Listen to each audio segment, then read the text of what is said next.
5 minutes before our scheduled start time. Cool.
All right, everyone, welcome. This is our presentation of an introduction to Marxism, which will begin in just a moment.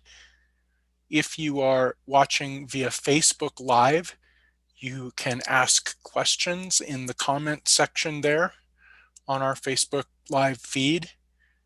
That is also where we will post a bunch of links and other materials that we will also make available through messaging after the presentation.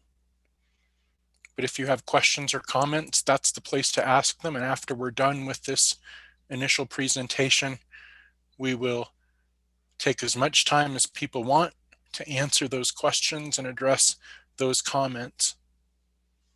And so with that, I think we're ready to get started.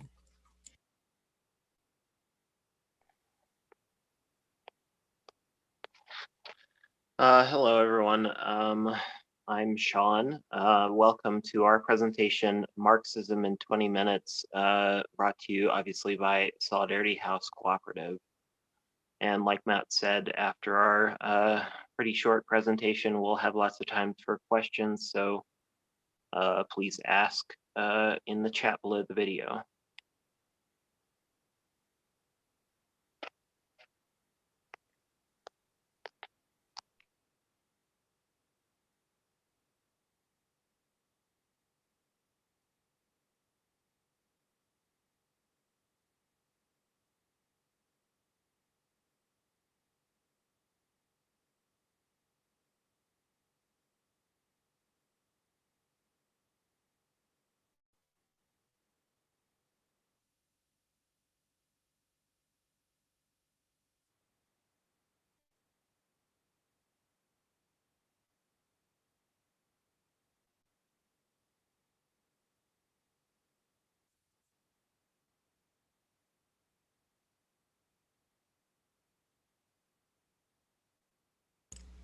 I'm sorry.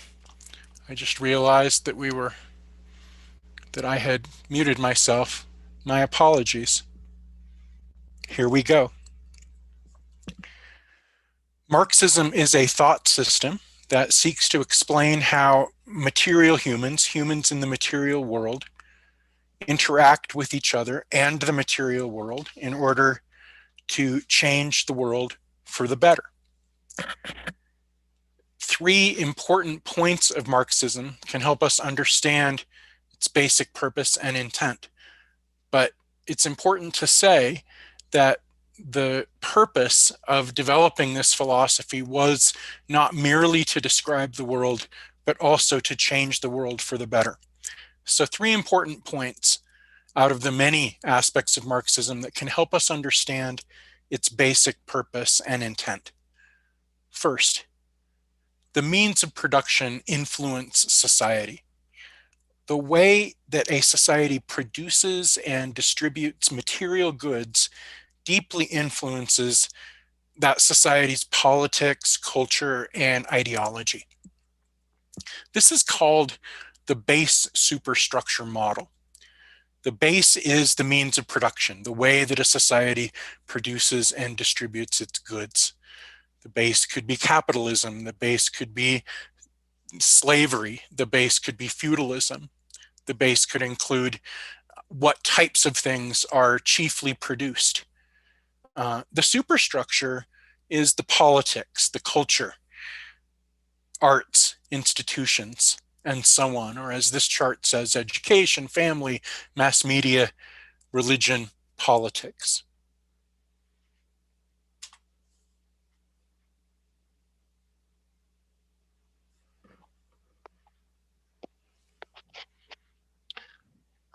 So the base and superstructure are not, it's not a one-way relationship that, between them, where the base is simply determinative of the superstructure, but they're mutually constitutive, or they influence each other. Ultimately, however, like the way we reproduce ourselves, the way like culture, politics, religion, or anything we do as a society like exist is the means and relationships which like constitute how we produce and reproduce ourselves and our society.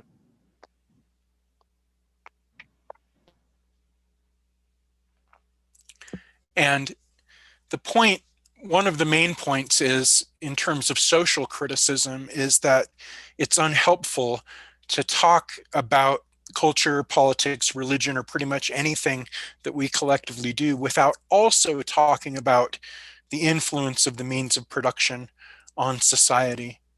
And a good example of the relationship between the base and the superstructure, although it's a somewhat simplistic example, is the idea of people in fishing villages worshiping sea gods, or people in hunter-based societies worshiping gods that resemble hunters, or people in agricultural societies worshiping harvest gods and building religion around the harvest. The second main idea is that capitalism is an antagonistic mode of production. The capitalist mode of production is defined by a small class of owners and investors who accumulate wealth through the exploitation of the labor of the majority, who have only their own labor power to sell. Other classes exist, like landlords and managers, but the relationship between the owner, which is called the bourgeoisie or the capitalist class, and the worker, which is also called the proletariat, is the dominant relationship in capitalism, around which other classes and relationships tend to orbit.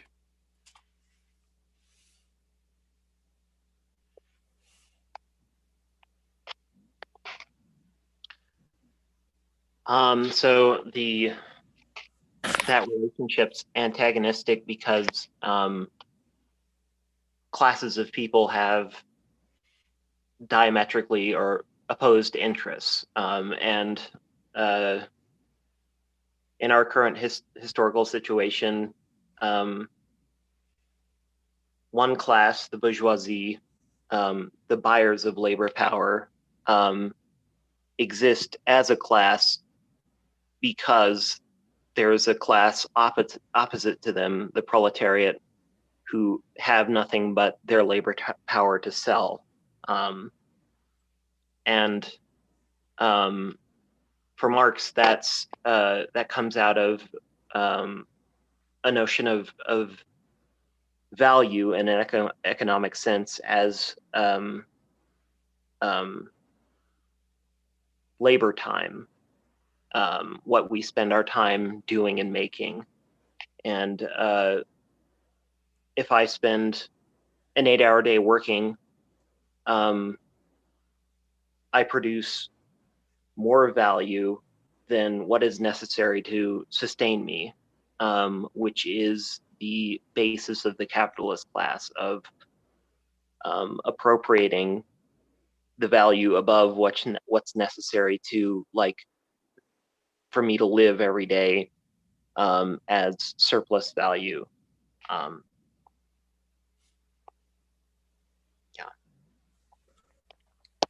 In this context, when we use the word exploit, although we sometimes see exploitation as kind of a moral term, but there really is sort of an objective terminology here.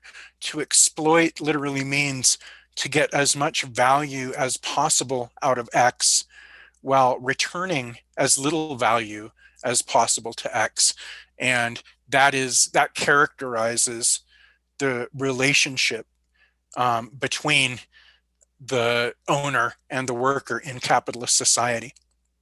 One example of this exploitation in Marxist theory that I often like to use is restaurant workers.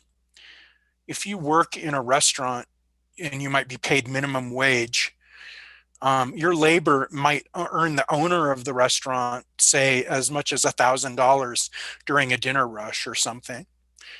All of that extra money beyond your wage, and all of that extra money beyond what is presumably the minimum, the minimum that the boss can get away with paying you, goes into the boss's coffers as profit. They get all that extra money. Yes, they have to pay expenses and assume risk, but their ability to purchase the business and assume that risk in the first place is due to prior accumulation of capital. So the relationship between the owner and the worker is still unequal, is still asymmetric. The last, third and last point for our purposes is that, as mentioned before, there are these two classes that are diametrically opposed: sellers and buyers of labor power, and that this conflict between the two is fundamental in driving the politics of capitalism. Capitalists will deploy every means in their power, the power of the state, and just everything that they can think of to defend their interests, stave off contradictions and conflicts that are inevitable between these two classes. And at the same time, the working class as a unified by the fact that they have nothing but their labor power to sell, has the potential to gain consciousness of that fact, to act as a group in their collective interests, to reform capitalism or ultimately overthrow capitalism altogether, and sort of end this contradiction between sellers and buyers, or exploiters and exploited. So one example of reformism under capitalism is the New Deal. The New Deal was a set of reformist policies responding to the Great Depression. The New Deal arose in response to widespread working class mobilization. The ruling class feared that there would be a revolution in the United States. So some, but not all, members of the ruling class supported the New Deal as both a way of staving off and pushing back against worker demands, as well as in many instances meeting those demands in the kind of minimum way possible without transforming the basic structures of society. Sometimes, on the other hand, workers have overthrown capitalist relations along with other relations like feudal relations, as in Russia in 1917 or Cuba in 1959. And one exciting example of a revolutionary upheaval that not as many people know about as Cuba and Russia and China and such, is the Paris Commune of 1871, where the workers of Paris took over the city and implemented widespread egalitarian policies. So, depending on the level of consciousness that workers develop, the level of organization, and the level of power that workers can win in this class conflict dynamic, workers may fight for reforms, or workers may fight for and implement revolution to overthrow the previously existing system.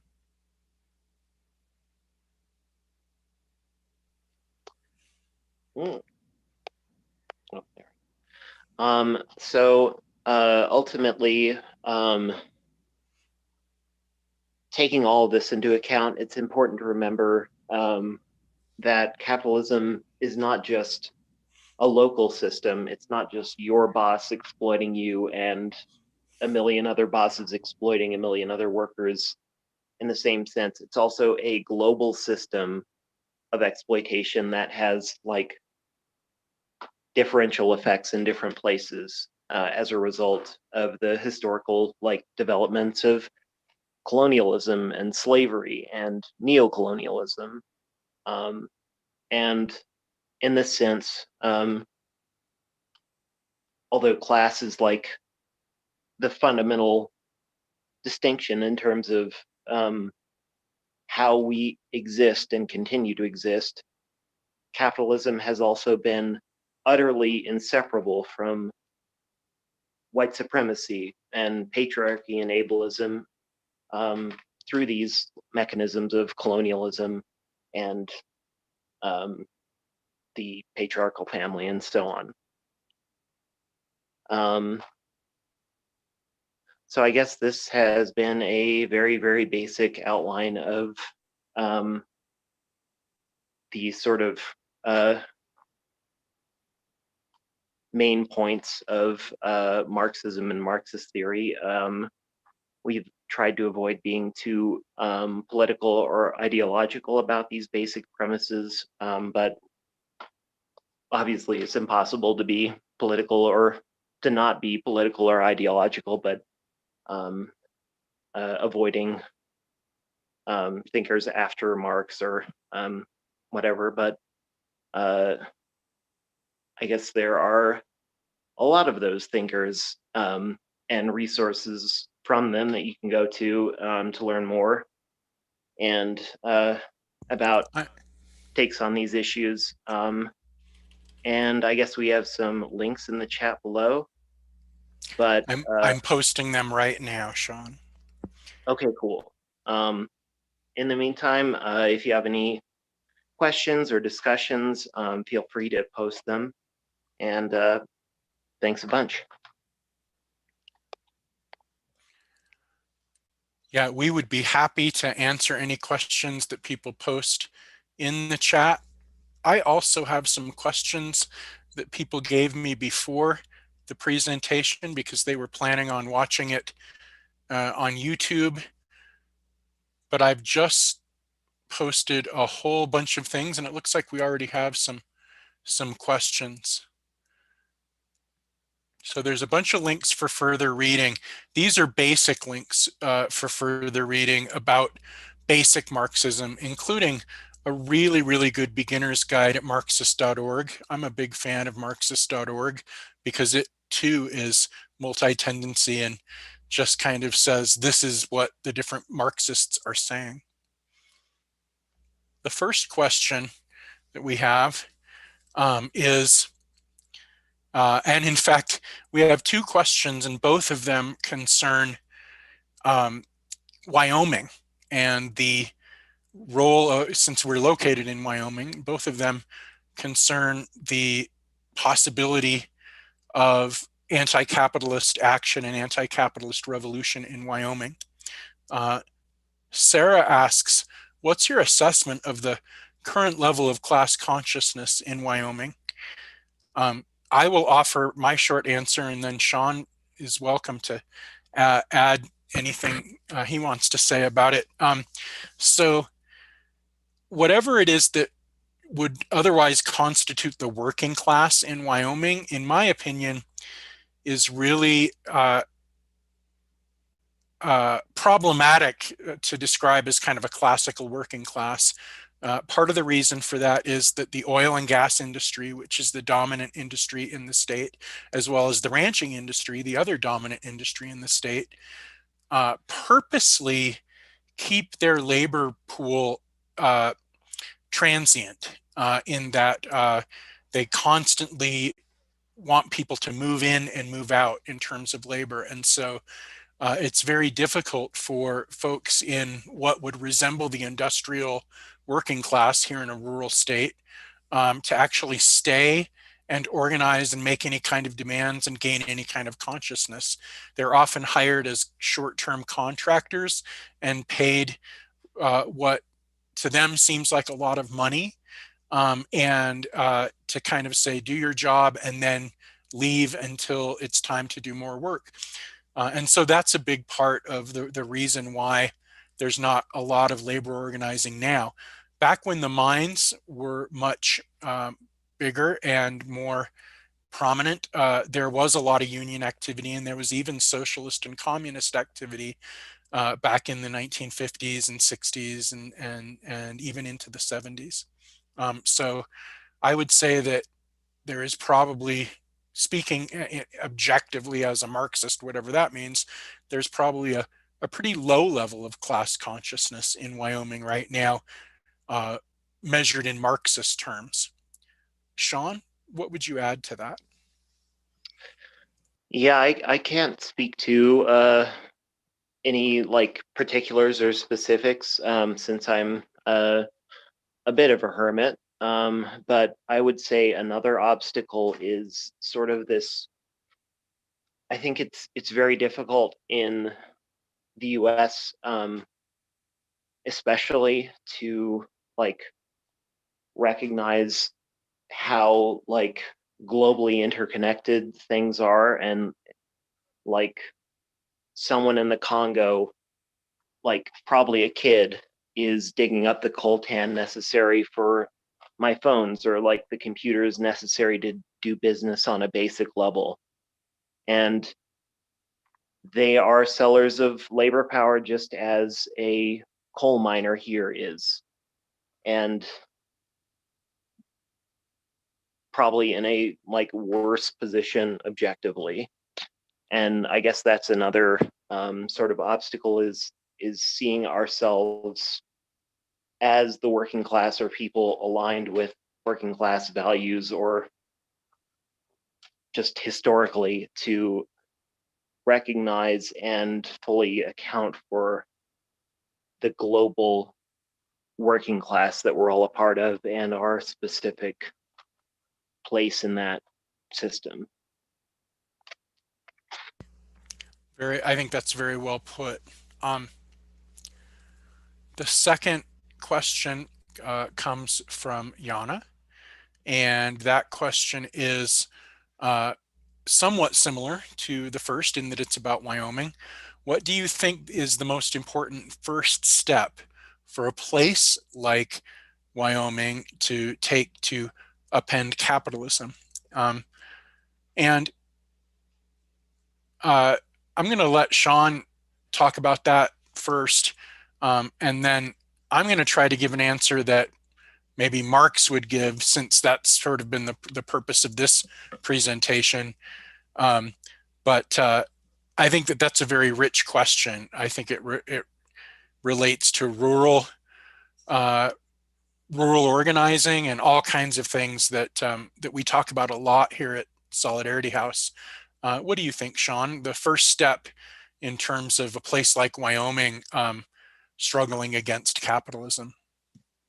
Yeah, sure. I think I think it involves a lot of talking with people who share like basic interests in common with you. Like if you're a tenant in an apartment building, or like if you share a workplace with other people who do basically the same stuff as you, your colleagues, your neighbors, like talk to them and find ways to build power among yourselves that counteracts the power of your boss or your landlord. And I think that's like work that we're conditioned to be averse to for better or worse reasons. And so I guess um, finding things in common with people you might not otherwise really get along with, and organizing for your class interests, um, I guess, um, would be my answer. Yeah, and I think that and I think organizing is so important, and there is a lot of that activity going on in pockets of Wyoming and has been all along. And I think since, especially in the last few years, you've seen groups in Wyoming emerge, like the Wyoming Red Star Coalition, and the one active chapter of Democratic Socialists of America in Southeast Wyoming, with some organizing committees in formative stages elsewhere in the state. And I know that there's been a lot of tenant organizing. And I know that folks who identify as socialists show up at other protests, like protests against police brutality. And I know that some socialists have been involved in the electoral process and electoral politics here. And I think that uh, in addition to Sean's very important point about organizing around commonalities and talking about common interests, uh, I think to me, being a socialist means struggling against economic hierarchy in every sphere of life, struggling against material hierarchy in every sphere of life, and certainly meeting people where they're at, but encouraging them also to look at alternatives to that economic hierarchy, like worker-owned cooperatives and other things like that, which I think could go really far in Wyoming. And then again, reminding people that these are things that are possible and things that are ways to fight for our interests. So I think it's a very different question.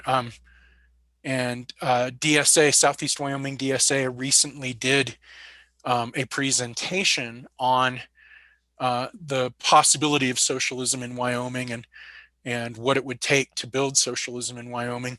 And so for those of you who are curious about those kinds of questions, we would encourage you to check out some of these organizations, and we will share links shortly with to some of these organizations and to some of these sites for those of you who are interested in socialism and Marxism from a Wyoming perspective.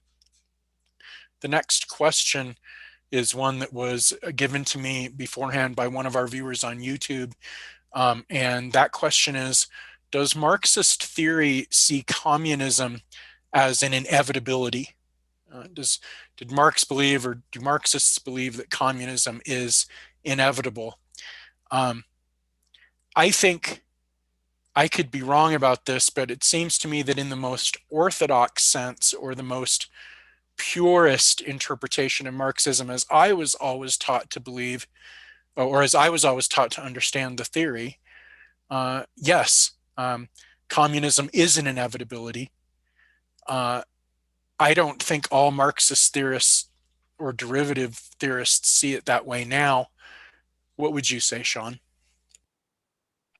I mean, I think in my understanding, there is a basic tendency of capitalism as this contradiction between buyers and sellers of labor power, or any other exploitative system, to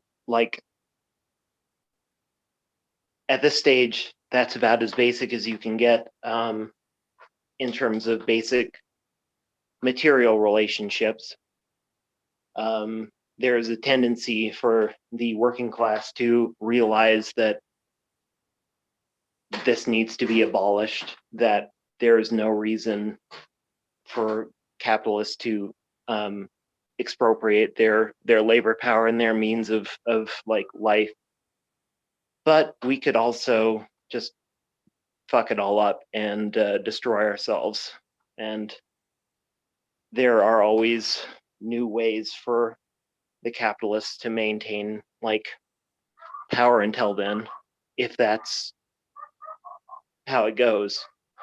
So I think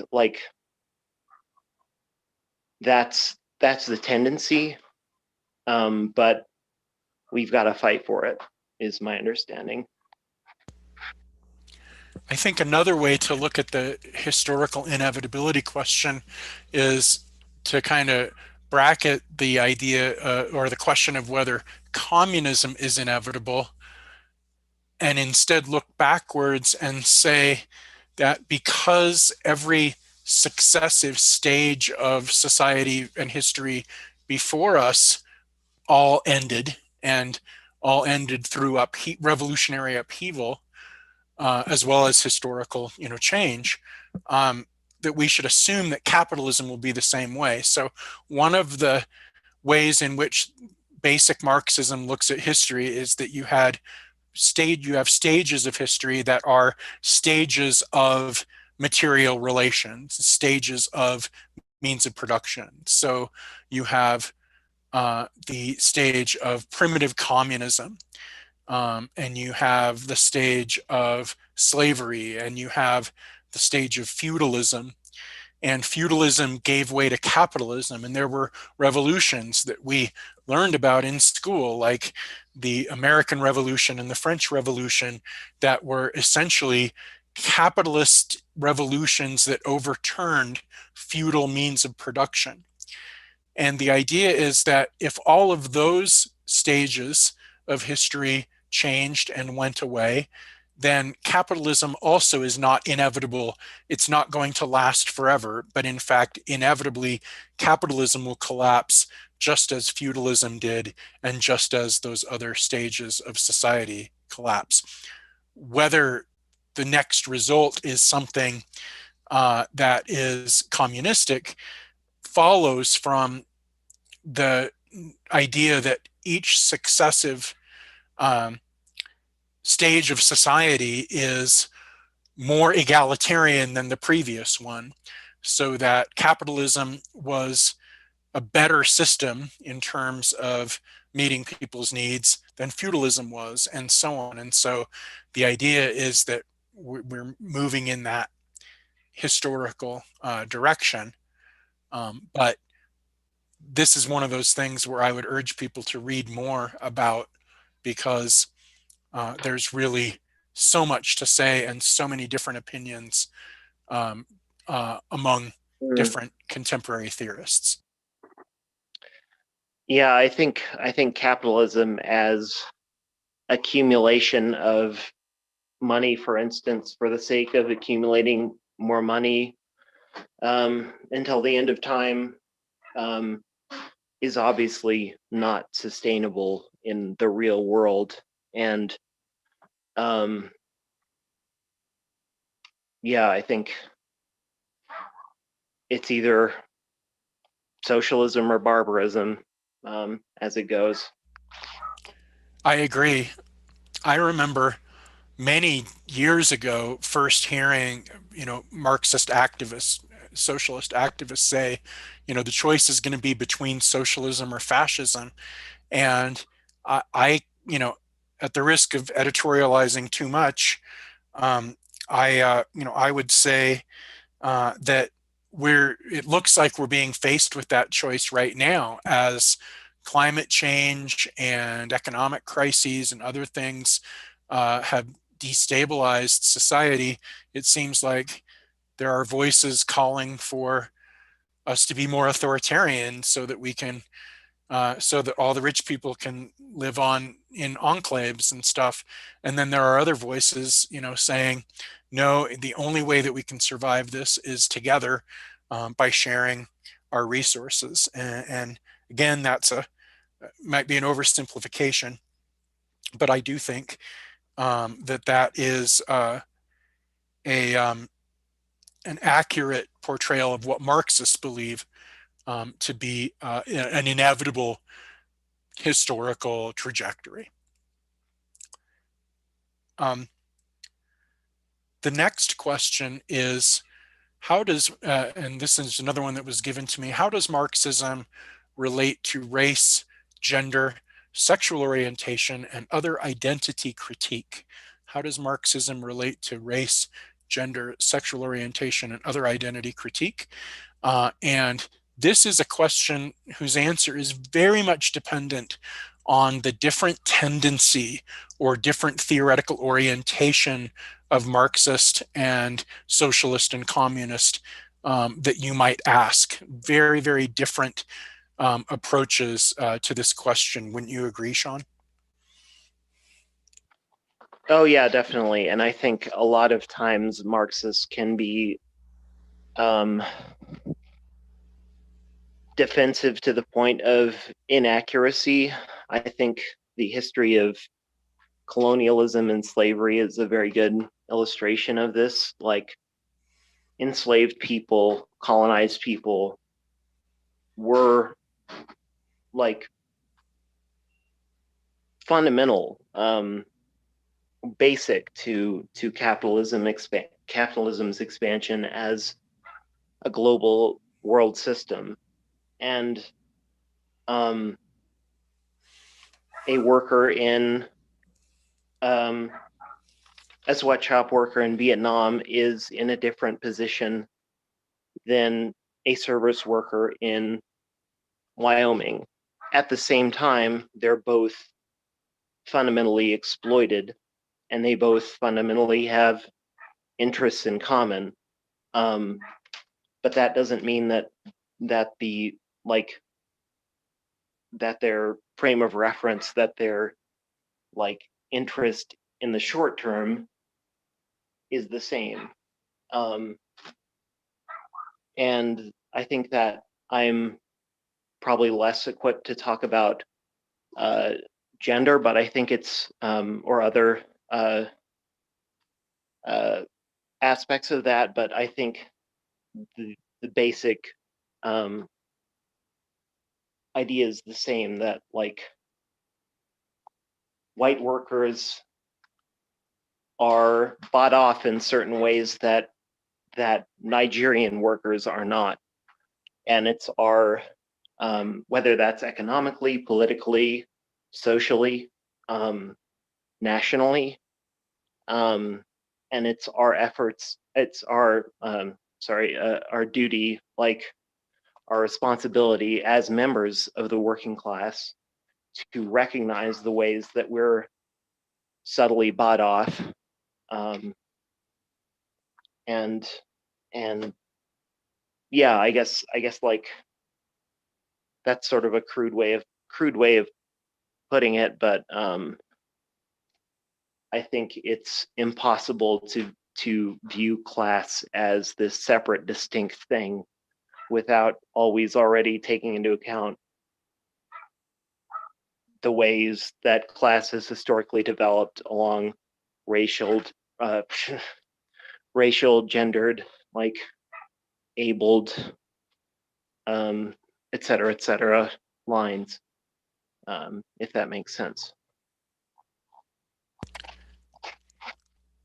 Absolutely. And I would add just a couple of things.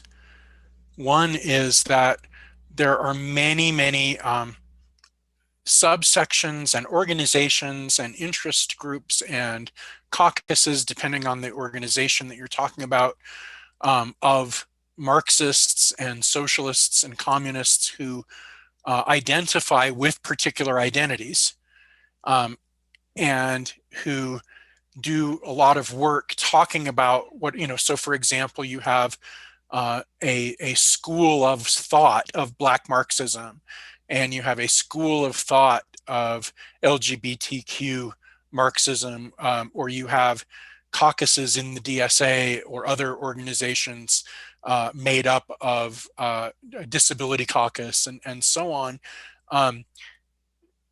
who are concerned with answering those questions in praxis, in terms of making political programs, and who are probably really well equipped to answer the kinds of questions that are, these sorts of questions. And so I would encourage people again to do a deeper dive into those questions from the perspective of self-identified socialists, communists, Marxists, who want to take those questions on for themselves. I think that was really the main thing. I agree that Orthodox Marxism itself has often not done a good job at all, and has often been very defensive, and has even spawned, what I would call repressive and violent responses to identity questions that have really been the downfall of creating a universal emancipatory working class, by not taking on a lot of those questions. And I know that it's a central mission point here at Solidarity House and Solidarity Collective, that while we are anti-capitalists in our primary orientation, that we all share the goal of analyzing and living intersectional experiences and perspectives, so that we are not erasing these identity questions as we're going forward to try to teach people more about capitalism and its alternatives. The next question is, are there leftist criticisms of Marxism? Are there leftist criticisms of Marxism? And the answer is, oh yes, a resounding yes. And one of the first criticisms of Marx, or critics of Marx from the left, were anarchists. And the reason for that is, one of the reasons for that is that Marxism, in its orthodox manifestation, believes that there needs to be a dictatorship of the proletariat, and that traditionally Marxism sees that as seizure of the state and taking control of the state. And anarchists obviously believe that the state should be abolished and dismantled in favor of community-based and other types of mutuality that do not exercise coercive state power. Sean, do you have anything to add to that? Yeah, I guess I would say that first off, that I'm like biased in how I think about this. So this is just my thoughts on the issue. I think quote unquote communists and anarchists, like if they're genuine, share the same goal, which is the abolition of the state and class, and a historical stage of a classless, stateless society. The question is like how we get there, and I think that's a question that requires experimentation and practice and understanding the world as it is. And I think that's an ongoing like process with a lot of different people trying a lot of different things. And I don't know if those can be classified along like who's more left. But I definitely think like every attempt is valuable, and we should be thinking about what succeeds and what fails according to what metrics, if that makes sense. Absolutely. Those are all the questions that I was given, and we've had a couple of questions from our viewers, and we appreciate that.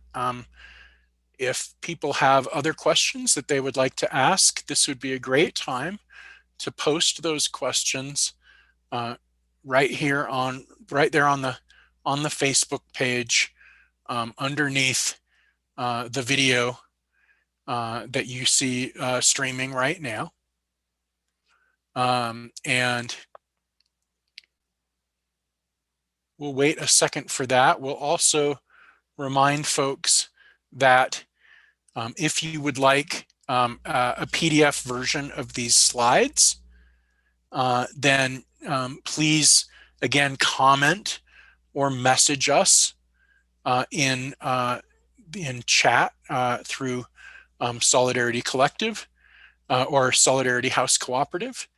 And you can also comment, just simply comment that you would like a copy of those, and you can ask us for that anytime. You can also visit us on various places out on the internet, such as at House Solidarity, Solidarity House Cooperative on Twitter. We also have a good new question here, which is, how would Marxists think about subclasses such as the professional managerial class? This is a great question because I was lucky enough to have an extensive conversation with Michael Albert, one of the founders of participatory economics, which is a non-Marxist socialist critique of capitalism and system. And indeed, Michael Albert and Robin Hanel very much concerned themselves with this subclass of the professional managerial class, because their sense was that that is the class that would prevent revolution, and that is the class that would prevent socialism, because they would perceive themselves as having a lot to lose in the process of actually socializing the means of production. So that's a great question. My sense is that the early Marxists and orthodox Marxists tend to marginalize the significance of those other classes, and that later thinkers, both Marxist and non-Marxist, felt like they were much more important. And in the case of, for example, Michael Albert and Robin Hanel, thinking about those other classes was the entire purpose of their huge body of work on this question. While Sean is talking about what he thinks of other classes or subclasses, I'm going to go ahead and put a link to Albert and Hanel's work in the chat. Right on. I guess I think the ultimately, my opinion would be the main people that are preventing revolution are the bourgeoisie, and that the petty bourgeoisie or PMC, or however you want to frame it, has historically gone a lot of different directions in that regard. I think in Africa, in China, during the 40s, 50s, 60s, and beyond, there were some sections of the national petty bourgeoisie who were very much in favor of anti-colonial revolution, national liberation, and socialism in some form or another. And other sections of that same class were very much against it and fought tooth and nail to prevent it. And I think it's hard to speak of managers as or clerks or other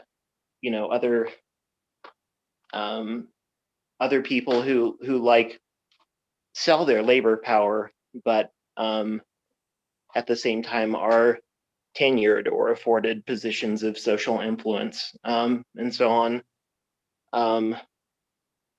as unified in the same sense that we speak of the bourgeoisie or the proletariat, fundamentally. And I think it depends on the specifics of that class in that time or place. But yeah, I guess that would be my long, rambly, inconclusive answer. I have to admit that it is, this is a question that constantly grips me. And we actually have an extensive interview on our podcast with Michael Albert, a long interview with Michael about this question. Michael is absolutely convinced that the reason we haven't had a socialist revolution in the United States is that what he calls it a third class. I share Sean's orientation in kind of saying, I don't know that I would call it a third class. I think that it would be closer to a particular manifestation of the working class. But I think in terms of learning about Marxism as a current and as a body of thought, this is an important question. And I think also the question of cops is an important question. A lot of people um, talk to Marxists about cops and say, well, aren't cops members of the working class, given that they serve these particular functions? And Marxists tend to say, even Marxists tend to say, well, they also serve other functions that declass them. All of which is to say that these are really, really complex and multifaceted conversations to be had. And I guess I would also be remiss if I didn't say that it's great to debate about and talk about a lot of these theoretical questions. But I always think that the best place to be doing that is while you're alongside each other doing specific organizing things too, like showing up at strikes and showing up at demonstrations and organizing tenants and organizing workers and teaching and talking and participating as much in the actual movement against capitalism as you can. And I think that one thing that I like about the way that the socialist movement, I think, is functioning right now in the United States is that that's happening a lot. People of very, very different theoretical tendencies seem to be coming together and having these arguments and discussions. Is this a third class? Whatever. But while they're doing that, they're also organizing and building the movement, and that's something that that fills me with joy. I will again give kind of a 2-minute warning and wait and see if anybody has any other questions. You are also welcome to subscribe to our page on Facebook, follow us on Twitter, and through those things, ask us other questions.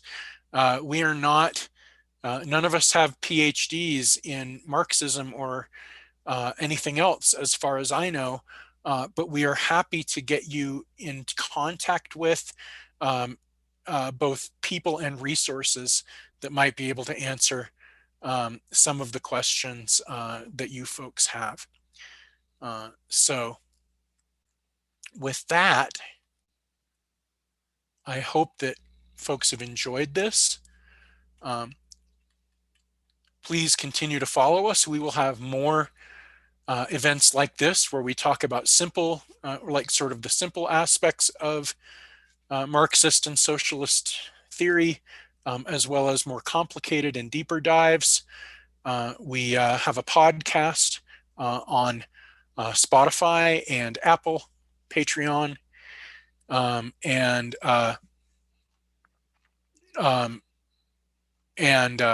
Podbean that you are welcome to listen to as well. And there are a variety of ways to get in touch with us. So we hope that this has been a good experience for folks, and also encourage folks to engage with us in other ways through our various mechanisms. Thank you very much, everybody. Yeah, thanks a bunch, everyone.